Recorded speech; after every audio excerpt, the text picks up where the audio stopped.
నాయకుడిగా ఎదగాలంటే ఏం కావాలి అంటే ఆలోచన విధానం, ముందుండి నడిపించే లక్షణం, తన వెనక ఉన్న అందరినీ కలుపుకొని వెళ్లడం, వాళ్ళ నిర్ణయాలు తీసుకోవడం, ధైర్యం, తెగువ ఇలా చాలానే చెబుతారు. మరి రాజకీయ నాయకుడిగా మారాలంటే నాయకుడి లక్షణాలతో మరిన్ని లక్షణాలు ఉండాలి. ఇవన్నీ ఎందుకంటే ప్రతిపక్ష నేతగా ఉన్న జగన్లో రాజకీయ నాయకుడికి లక్షణాలున్నాయా అనే ప్రశ్న ఇప్పుడు చర్చనీయాంశమైంది. రాజకీయాలకు వచ్చిన నాటి నుంచి నేటి వరకు ఆయన వ్యవహార శైలి, మాట తీరు, ఆలోచన విధానం, ఒంటెత్తు పోకడా ఇవన్నీ చూసిన వారంతా జగన్ రాజకీయాలకు పనికొస్తాడా, పనికిరాడా అనే సందేహాలు సర్వత్రా వినిపిస్తున్నాయి. తండ్రి వైఎస్ రాజశేఖర రెడ్డి మరణంతో అనూహ్యంగా ఏపీ రాజకీయాల్లో కీలక వ్యక్తిగా మారిపోయారు జగన్. అప్పటి నుంచి సీఎం పీఠం దక్కించుకోవడం కోసం ప్రయత్నాలు చేస్తూనే ఉన్నారు. తండ్రి శవం పక్కనుండగానే ఎమ్మెల్యేలతో సంతకాలు చేయించి వ్యక్తి బహుశా మరొకరు ఉండరేమో. కాంగ్రెస్ అధినేత్రి సోనియాపై తిరుగుబాటు బావుట ఎగురవేశారు. రాజకీయాల్లోకి వచ్చిన నాటి నుంచి ఎంతమంది చెప్పినా తన వ్యవహార శైలిని మార్చుకోకపోవడం గమనార్హం. పార్టీలో అంతా తానే అయ్యి వ్యవహరిస్తూ సీనియర్లు కూడా తన మాట వినే డిక్టేటర్లా వ్యవహరిస్తున్నారనే విమర్శలు వినిపిస్తూనే ఉన్నాయి.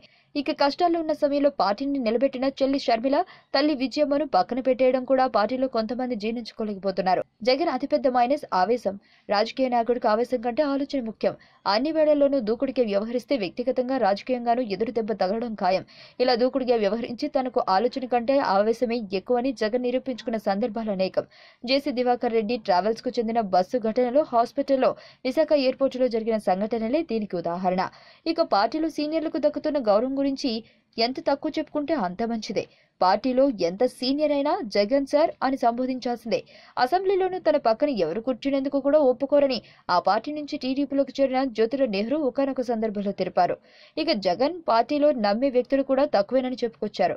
జగన్ అంత త్వరగా ఎవరిని నమ్మలేరని కూడా తెలిసిందే.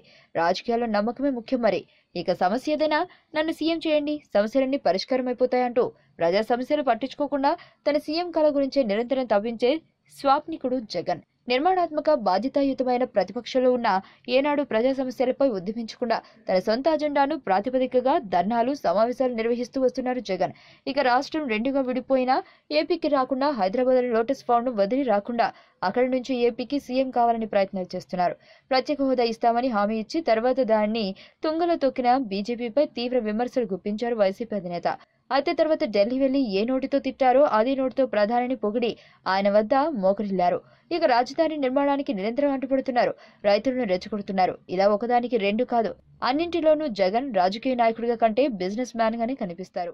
ఆరోగ్యవంతమైన జీవితం కోసం మనం పాటించాలి కొన్ని నియమాలని. చిన్ని చిన్ని చిట్కాలతో చింతలేని జీవితాన్ని ఎలా గడపాలి అనే దానికి వీక్షిస్తూనే ఉండండి మన ఆరోగ్యం యూట్యూబ్ ఛానల్. మరిన్ని ఆరోగ్య సూత్రాలకు సబ్స్క్రైబ్ చేసుకోండి.